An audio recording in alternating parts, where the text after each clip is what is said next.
साथ आज बातचीत के लिए दो ऐसे अतिथि यहाँ उपस्थित हैं जिनसे बातचीत का ये सिर्फ एक सेशन नहीं है। दरअसल बिहार में युवा उद्यमिता, बिहारी संघर्ष और बिहार के जज्बे का उत्सव है, जो अगले 30-35 मिनट तक हम लोग यहाँ पर उत्साहपूर्वक सेलिब्रेट करने की कोशिश करेंगे। दरअसल इनका यहाँ पर होना कई लोगों के लिए एक सार्थक मार्गदर्शन का काम करेगा, और ये वहां तक कैसे पहुंचे, ये लगभग कहानी वैसे ही है जैसे दर्शक दीर्घा में या मेला ग्राउंड में जो खड़े युवा हैं उनसे बिल्कुल जुड़ी हुई कहानी है, लेकिन कुछ इनमें अलग था, इसलिए आज ये अलग हैं। और मैं चाहूंगा कि वो जज्बा हमारे युवाओं तक पहुंचे और इसका लाभ पूरे प्रदेश और पूरे देश तक पहुंचे। अजीर मीर का एक शेर है कि अपनी बातों को तोलना होगा, यानी सूरज को बोलना होगा। अपनी बातों को तोलना होगा यानी सूरज को बोलना होगा, और धूप यूं ही नहीं आएगी कमरे तक, उठकर दरवाजा खोलना होगा।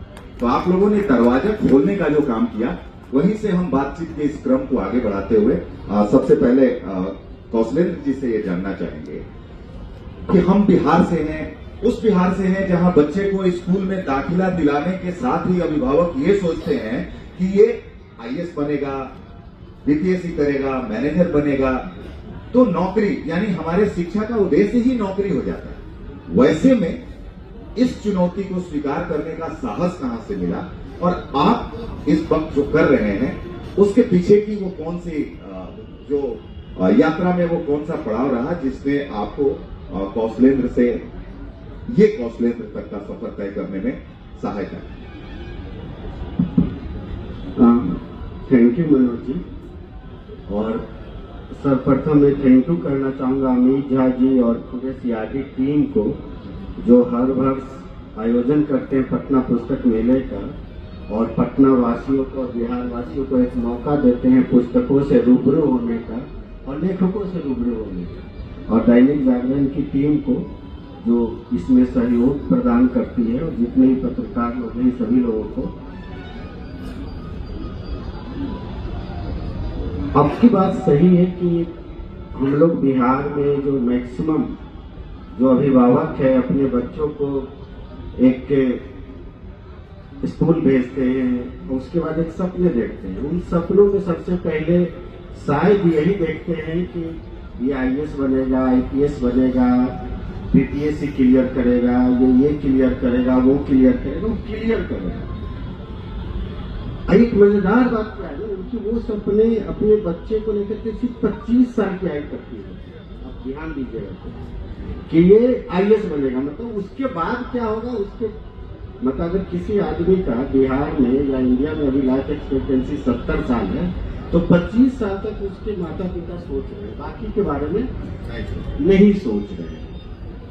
तो 12th मैंने साइंस कॉलेज से अपना कंप्लीट किया था और नवोदय से 10th किया था।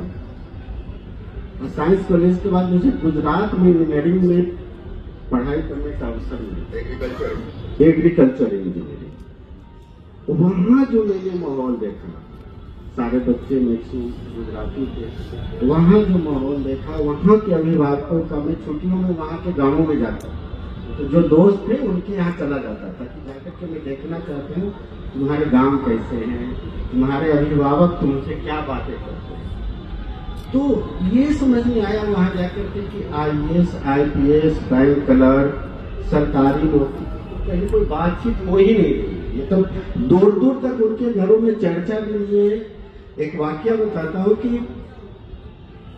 ऐसे कुछ बात हुई थी वहाँ इंजीनियरिंग कॉलेज में, तो मैंने कहा कि चलो इसके लिए हम लोग डीएम से मिलते हैं, वो कुछ करेंगे। तो गुजराती लोग थे, तो कौन होता है डीएम, और क्या डीएम भी नहीं, तो वो आईएएस है कि जिला का बड़ा, वो उनको कोई मतलब नहीं है। फिर मैंने बताया कि वो ऐसा ऐसा है, तो बोला जिनके लिए आईएएस की जरूरत नहीं उन लोग कर रहे।